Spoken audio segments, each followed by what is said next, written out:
Alors, je bénis encore le Seigneur une fois de plus pour ce moment. Et nous venons de traverser la Pâque depuis le dimanche dernier. Et ce flot reste encore avec nous parce que Christ est ressuscité. Amen. Et Jésus est ressuscité bel et bien. Avec sa résurrection, il nous a fait renaître. Il a arrangé toute situation dans laquelle nous étions accablés.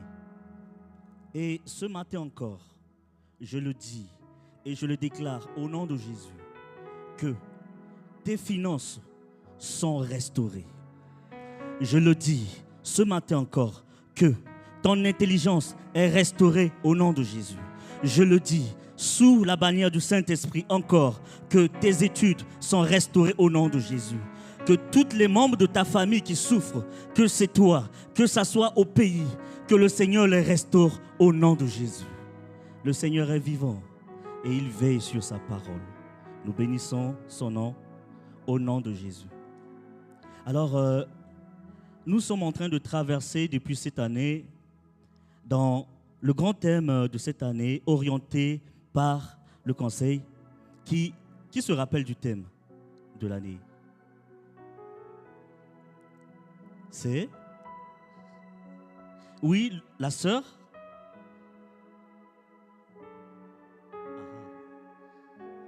Marcher selon le modèle du Christ. Alors, je le redis encore. C'est servir ou servons Dieu par amour et marcher dans sa crainte. Amen. Amen. Si tu peux acclamer pour toi, même si tu ne l'as pas gardé. Alors, l'axe dans lequel nous évoluons depuis, c'est vivre et bâtir selon le modèle de Christ. Et si nous repartons encore sur le thème de l'année, marcher ou encore servir, servons le Seigneur par amour. En fait, nous ne pouvons que servir celui que nous connaissons. Si tu ne connais pas le Seigneur, comment est-ce que tu peux le servir avec amour? Amen. Alors, connaître le Seigneur, beaucoup vont encore me demander, connaître le Seigneur, cela veut dire quoi?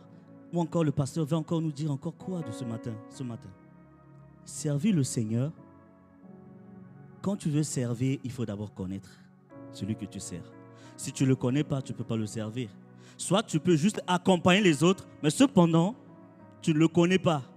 Et de nos jours, beaucoup viennent à Dieu par amitié ou par courtoisie. Parce qu'un frère m'a invité, alors je suis venu. Et je m'assois, je prends place, je me fais enfant de Dieu, mais sans pour autant rencontrer le Seigneur en personne. Dans les Écritures, Dieu s'est révélé à Moïse.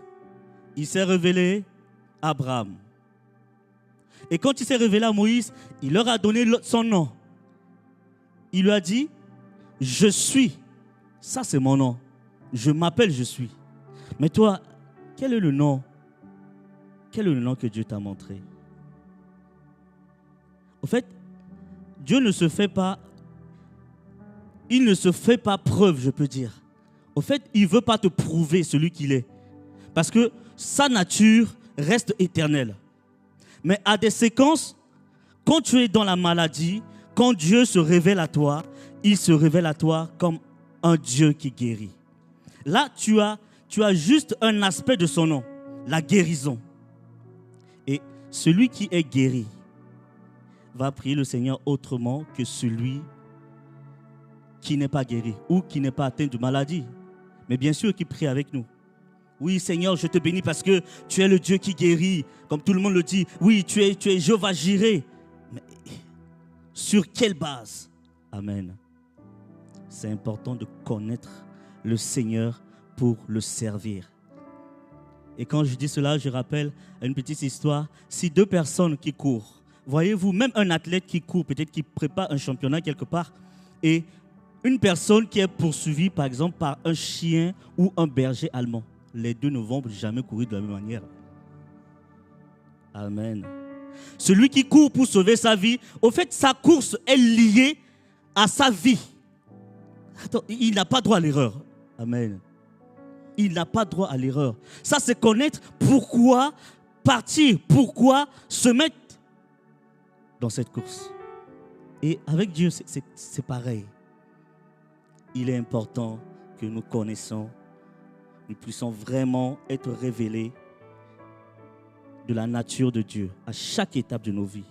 Amen. Alors, c'est comme ça que le Seigneur voudrait que nous avancions avec lui en toute connaissance de tout ce qu'il fait. Alors, rapidement, nous allons aujourd'hui parcourir une portion de la Bible dans le livre de Nombres. Alors, le Nombre est le 4e livre Pentateuque, c'est-à-dire les 5 premiers livres de la Torah ou encore des Écritures. Dont nous avons Genèse, Exode, Lévitique, Nombre et Deutéronome. Donc, c'est le 4e livre. Et on lui a attribué son nom de Nombre. Pourquoi? Parce que juste au début, le Seigneur avait donné comme instruction à Moïse de compter et d'arranger, de structurer le peuple d'Israël. Alors, raison pour laquelle juste les grands savants, ceux qui ont étudié, ceux qui se sont mis là-dedans, ont donné le nom de Nombre. Et à grande partie, je pense que c'est lui-même Moïse qui a été l'auteur. Voilà. Alors, si nous allons, oui, prenons notre livre dans le livre de Nombres, chapitre 10. Le verset 1 à 10, que je t'inviterai à te mettre debout. Nous allons tous lire, tous ensemble. Si le multimédia peut nous projeter.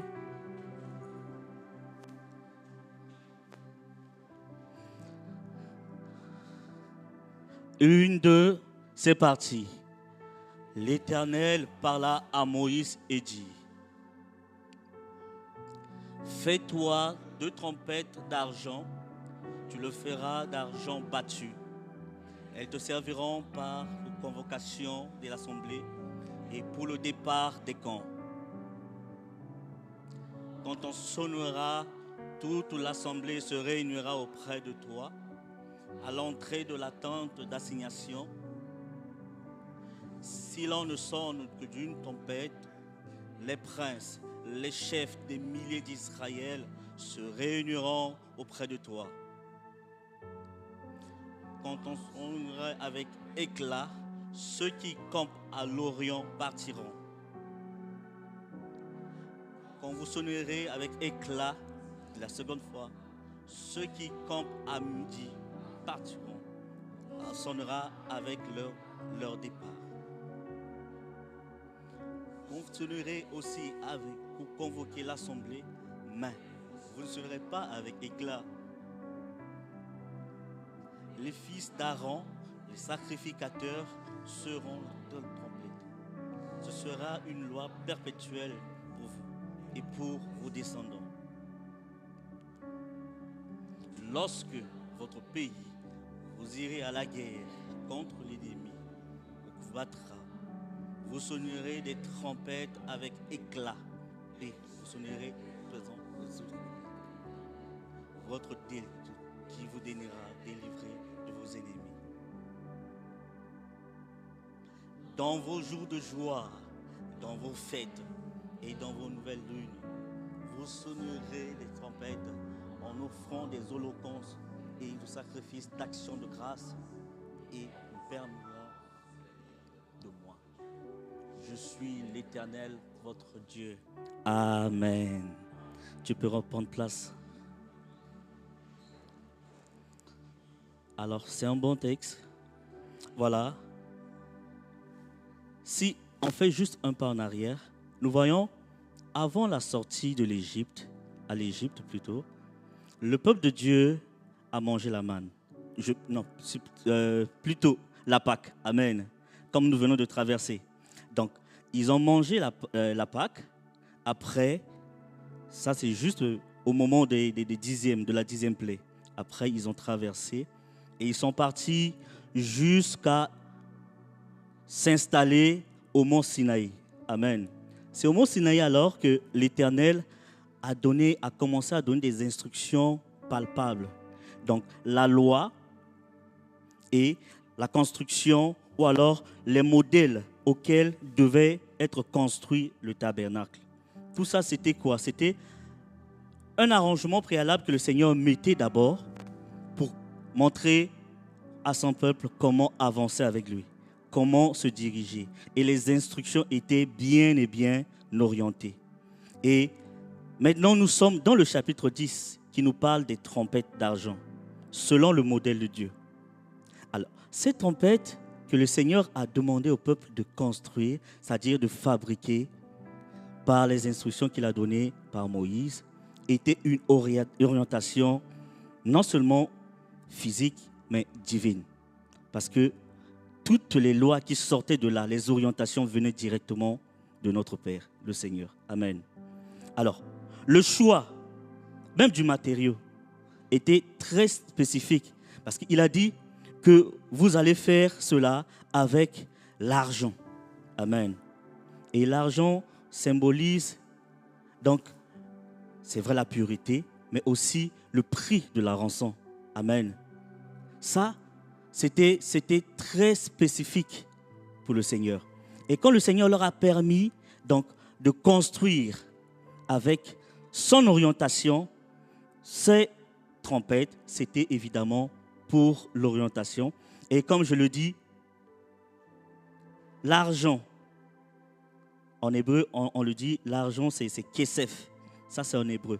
Et cela avait un prix très, très, très capital devant le Seigneur. Alors, ça nous donne quoi? L'argent battu. L'argent devait d'abord être éprouvé, devait d'abord être fondu, que cela devienne un seul bol. Et c'est à partir de cela qu'il faut maintenant commencer à marteler et à commencer à donner la forme que le Seigneur voulait. Cela symbolise quoi? L'union. L'union qui devait être faite à partir de ces matériaux. Amen. Alors le peuple de Dieu, la pensée, je peux dire, la pensée de l'Éternel est que si nous avons quelque chose à faire, si nous voulons nous mettre ensemble par rapport à un but, il est important que nous soyons unanimes. L'argent battu, façonné à partir d'un seul métal, fondu. Nous voyons les forgerons, nous savons bien comment est-ce qu'ils procèdent. Ça, c'est le processus pour donner une forme. C'est le symbole d'unité, d'intégrité, de la consécration pour servir le Seigneur. Amen. Alors ça, c'est l'axe et l'orientation que le Seigneur veut. Que le Seigneur veut à ce que toi et moi, nous puissions vraiment nous y mettre. Et ces trompettes ne sont pas seulement des instruments de musique, non. Parce que généralement, quand on entend trompette, directement cela nous projette dans les instruments. Mais même avec les instruments, il faut savoir comment les manier. Quand je suis là, par exemple, et que je demande au pianiste, par exemple, je lui fais un signe comme ça. Frère, tu me suis? Frère. Frère. Au fait, ce qui est en train de se passer ici, c'est quoi? Je suis en train de parler et il est en train de me comprendre.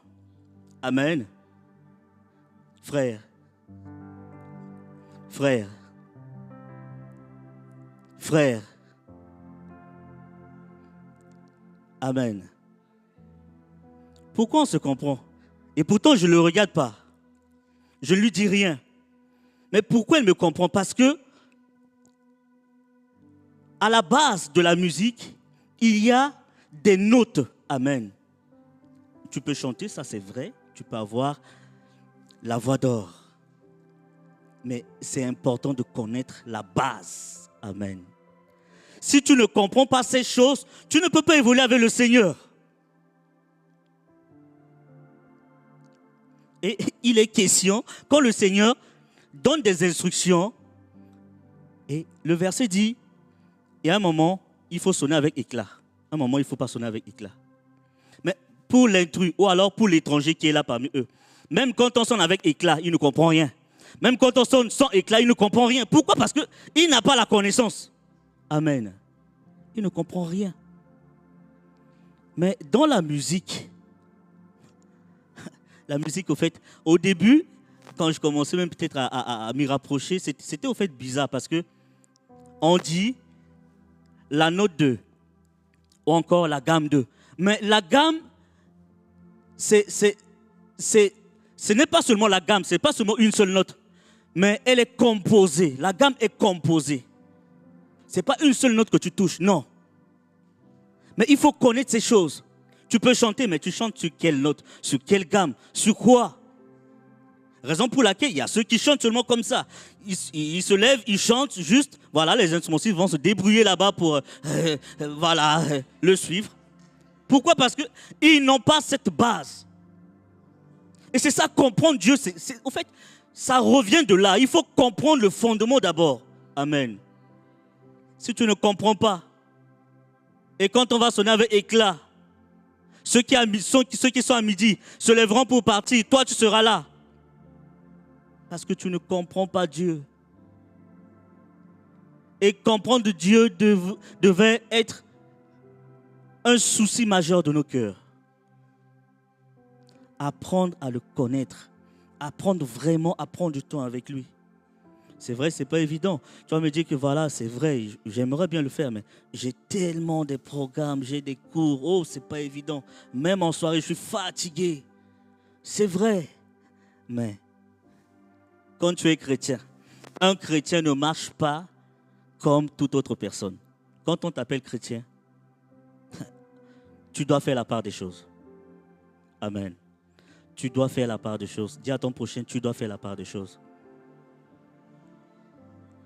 C'est important que tu fasses ta part. Parce que le Seigneur n'a pas des directions juste comme ça. Ok, levez-vous, partez. Non. Et quand je parcours ce verset, au fait, dès que le Seigneur a donné les instructions pour le tabernacle, une fois que le tabernacle a été construit, alors, automatiquement, la Bible dit que l'Esprit de Dieu, la présence de l'Éternel, était tout autour de ce tabernacle. Et l'Éternel montrait de quelle manière il fallait que le peuple marche. Il y avait la nuée qui était tout autour, ça c'est pendant le jour. Et pendant la nuit, cette nuée-là devenait comme une colonne de feu. Et la Bible dit quoi? Ça part jusqu'à nous dire, nous expliquer que cette nuée qui était sur le tabernacle, à un moment donné, la nuée partait. Et quand la nuée se met en marche, le peuple se mettait automatiquement en marche. Pourquoi? Parce que c'est comme ça que le Seigneur a défini les choses. Quand la nuée reste statique, le peuple demeurait là. Même s'il faut faire 1 an, 2 ans, le peuple était là. Amen. Toutes ces choses, il faut comprendre. Parce que tu ne comprends pas. Dès que la nuée va quitter, tu dis, oh, ben, c'est normal. En fait, peut-être c'est le soleil qui fait ça. Ben, voilà. Entre-temps, tu es non partant parce que tu ne comprends pas le langage de Dieu.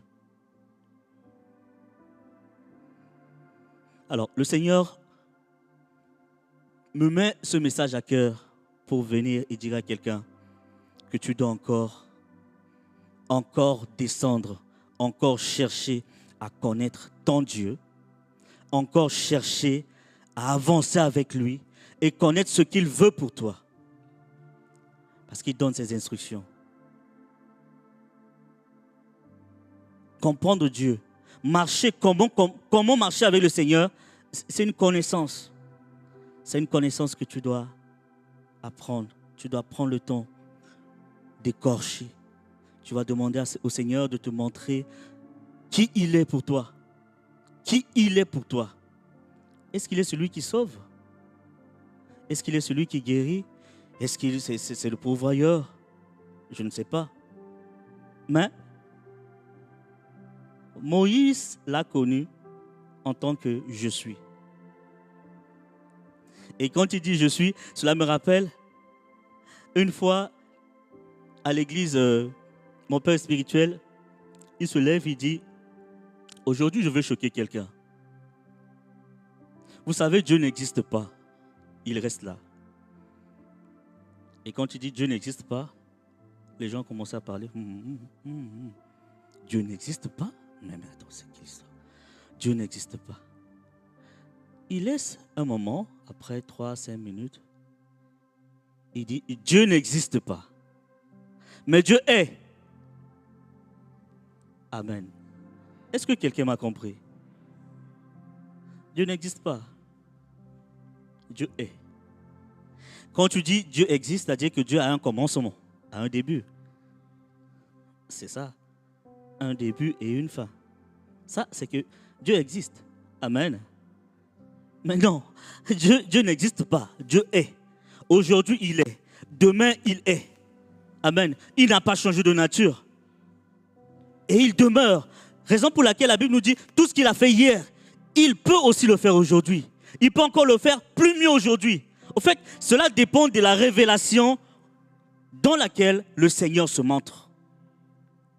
Alors, aujourd'hui, pour Moïse, hier, Dieu s'appelle « Je suis ». Peut-être qu'il a compris, parce que ça, c'était entre lui et Dieu. Mais pour toi, il est qui? Il existe ou il est?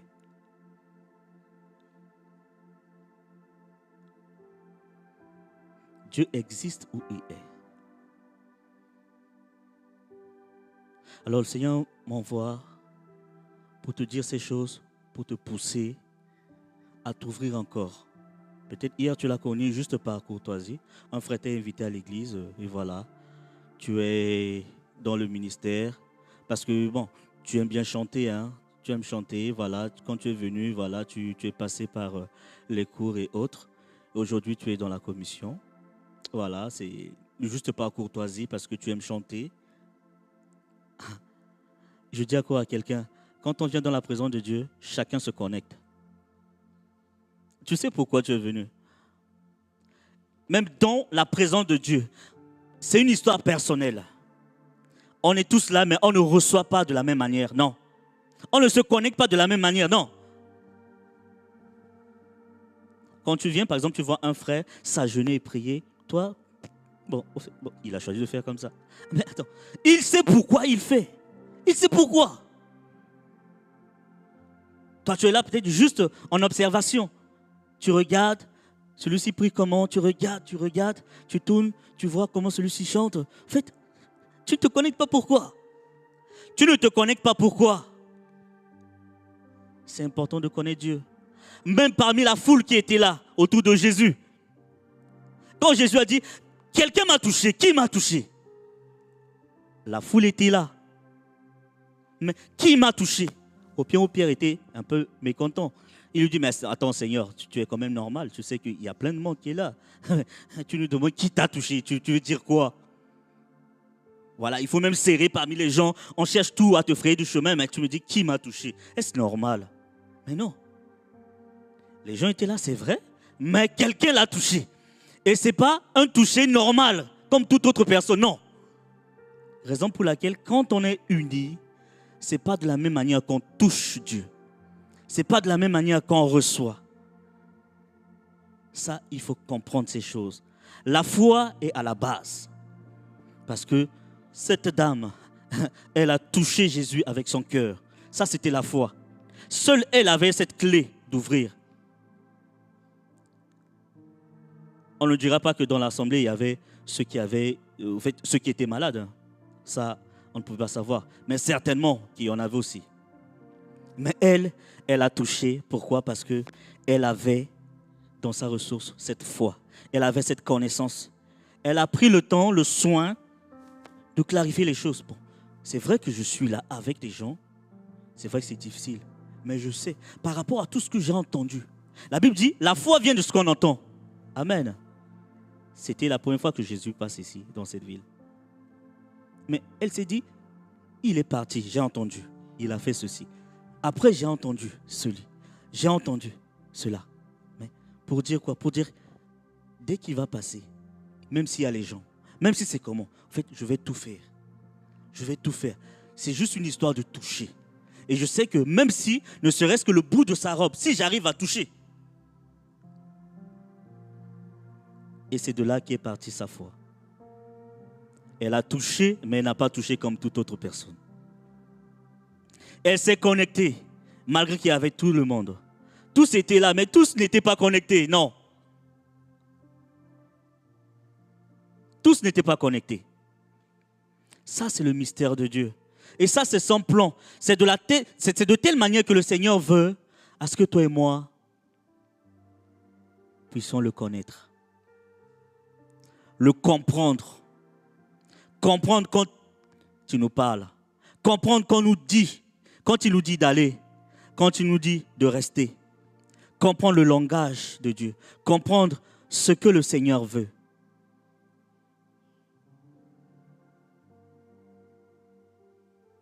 Alors, c'est vrai qu'on a fait tous des expériences personnelles avec Dieu. C'est vrai. Et cela varie d'une personne à l'autre. Raison pour laquelle, de la même manière que X a fait, toi, ça ne peut pas seulement être vrai. Au fait, ça ne peut pas être la même chose, je veux dire. Ce que l'autre a expérimenté avec Dieu, toi, tu peux l'expérimenter aussi, mais d'une autre manière. Mais ça dépend de ta foi. Ça dépend de ta compréhension, de la manière où tu comprends Dieu. Et le peuple était subdivisé. Ça, c'était les instructions de Dieu pour qu'il y ait de l'harmonie et l'entente. Donc, c'était une histoire de campement d'où il y en avait ceux qui étaient à midi et ceux qui étaient à l'Orient.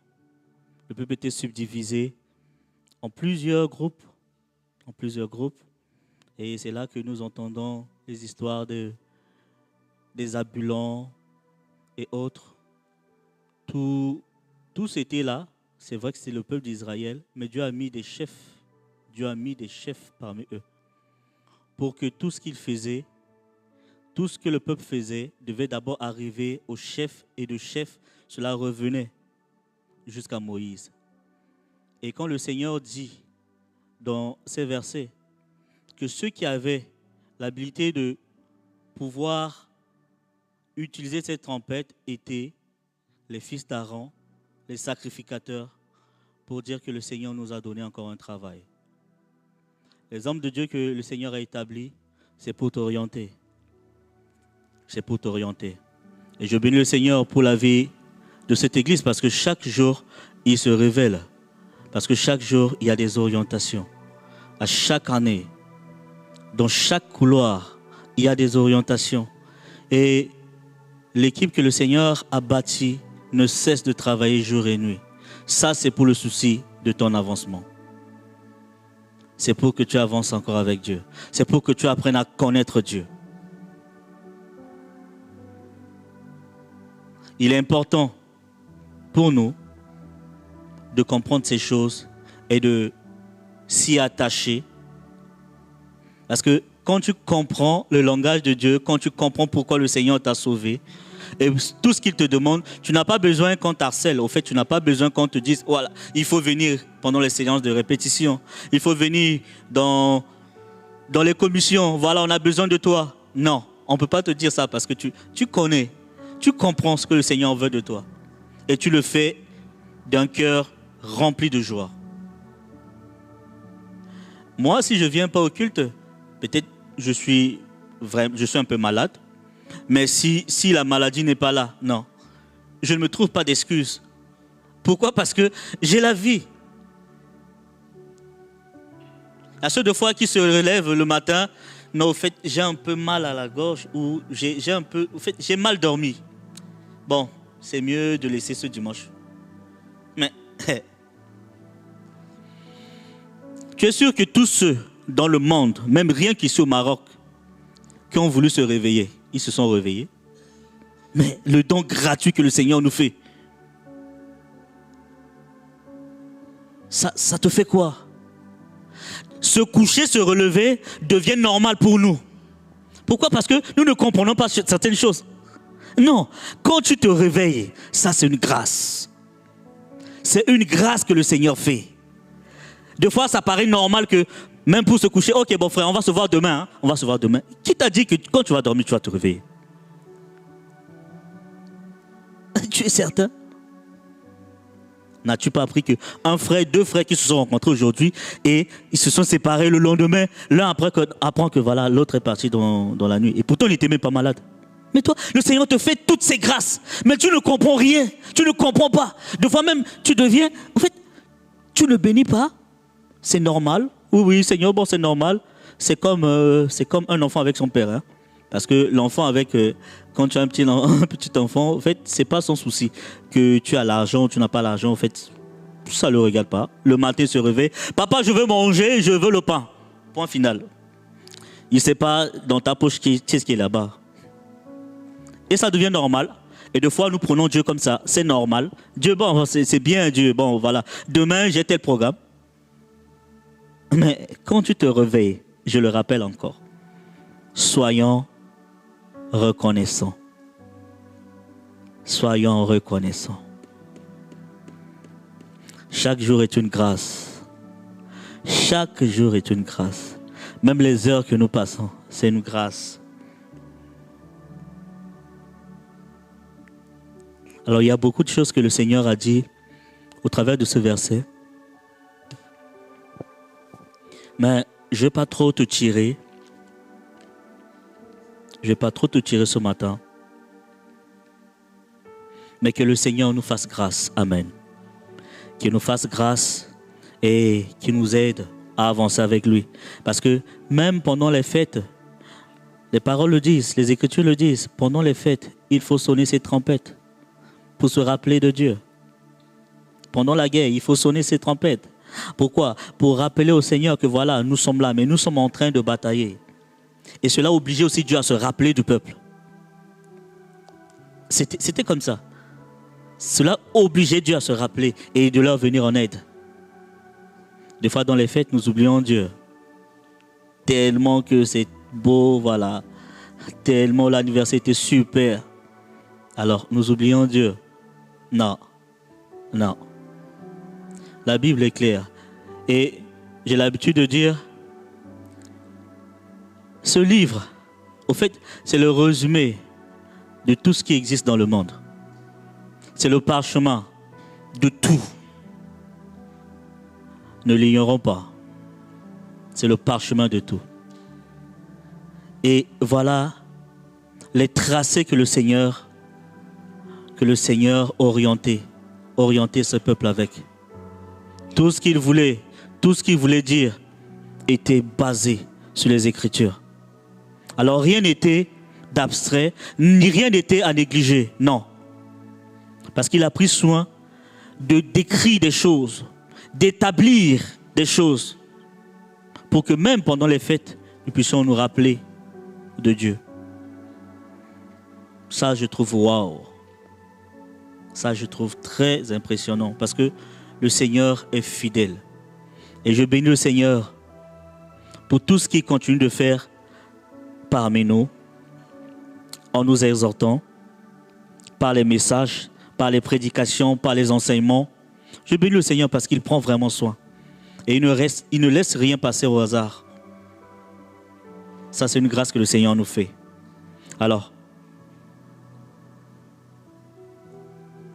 pour finir, je veux dire que cette trompette n'était plus seulement un instrument, mais était le moyen par lequel Dieu utilisait pour parler à son peuple.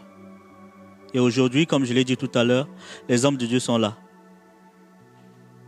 prêts, parce que chaque semaine même ils reçoivent. Ça, c'est le service que le Seigneur leur a donné. Ils sont en train de remplir leurs tâches, à nous aussi de remplir les nôtres et de comprendre comment est-ce que Dieu veut à ce que nous marchions. Alors, je bénis le Seigneur. Je ne sais pas si ce message a interpellé quelqu'un, si ça t'a fait du bien. Mais tu peux juste incliner ta tête et bénir le Seigneur. Demande au Saint-Esprit de t'orienter, de te donner Un cœur qui le cherche. Un cœur qui soupire après lui. Qui se révèle à toi. Qui se montre à toi comme il le veut.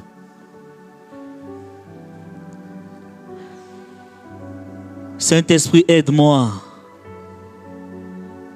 Aide-moi, Seigneur.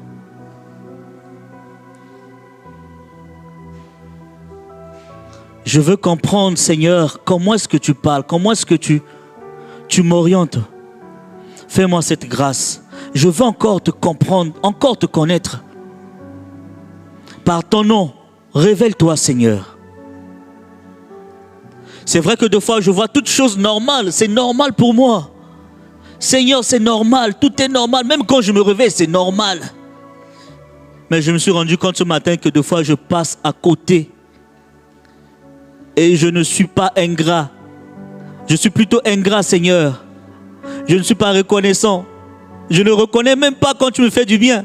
Parce que c'est normal pour moi. Même pendant mon anniversaire, des fois, j'oublie de te rendre grâce, Seigneur. Parce que c'est normal pour moi. Fais-moi cette grâce. Fais-moi cette grâce.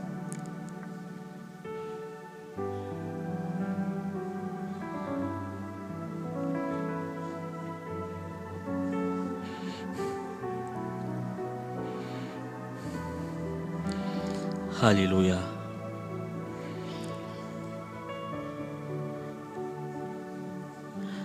Tu es Seigneur, Seigneur. Tu es Seigneur, Seigneur. Mon Jésus est Seigneur. Mon Jésus est Seigneur. Mon Jésus est Seigneur. Mon Jésus est Seigneur. Tu es Seigneur. Tu es Seigneur.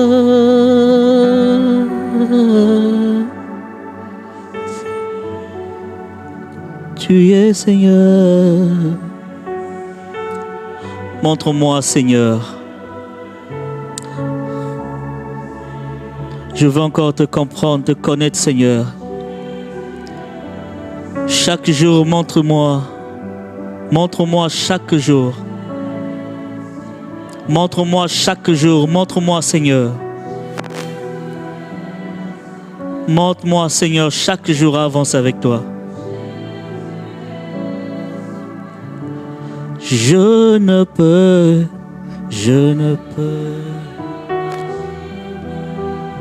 Tout ce que tu as fait à la croix.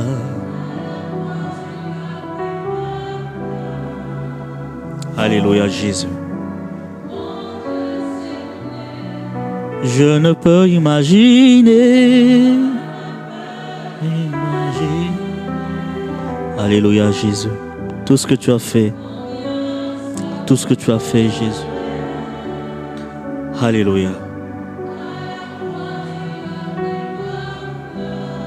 Seigneur, il est papa.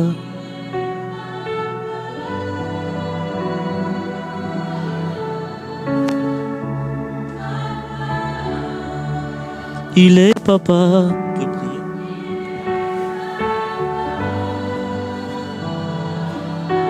Je vais inviter le pasteur Camille de bénir le Seigneur.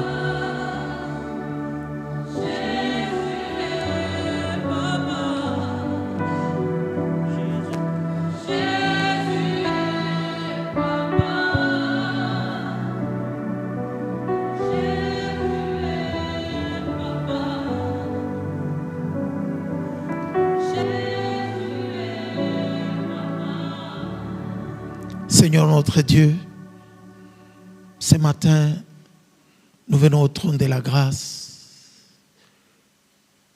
pour formuler une seule demande. Seigneur, de comprendre ton langage. Aide-nous, Seigneur.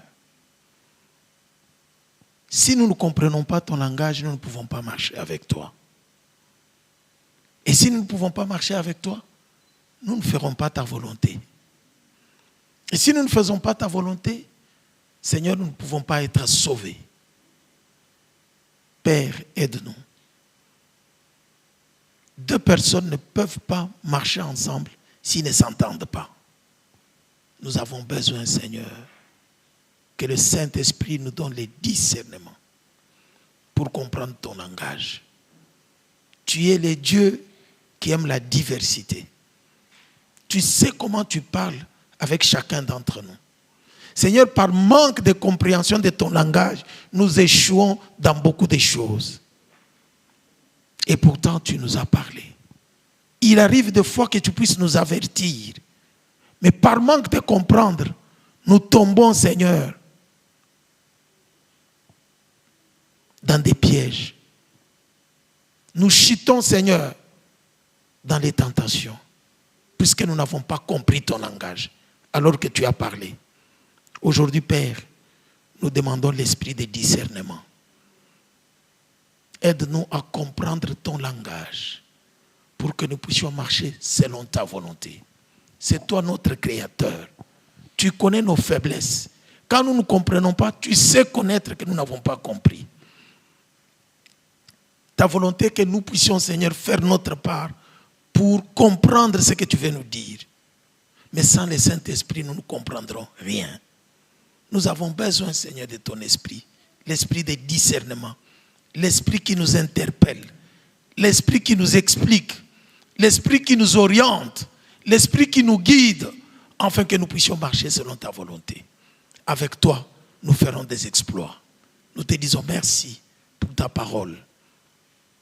Aide chacun à comprendre les langages que tu utilises pour qu'il puisse marcher selon sa destinée et selon la destinée que tu as donnée à chacun d'entre nous. Nous prions pour ton serviteur. Remplis-le, Seigneur. Aide-le, ô Dieu, à être encore inspiré pour nous parler de ta part d'une manière convenable. Merci pour ta parole au milieu de nous. Merci, Seigneur, pour les langages que nous allons discerner et comprendre pour ne pas commettre des erreurs, pour ne pas tomber dans les échecs, pour ne pas, Seigneur, accomplir ta volonté. Merci, Saint-Esprit, de nous aider. Au nom de Jésus, nous avons ainsi prié. Amen.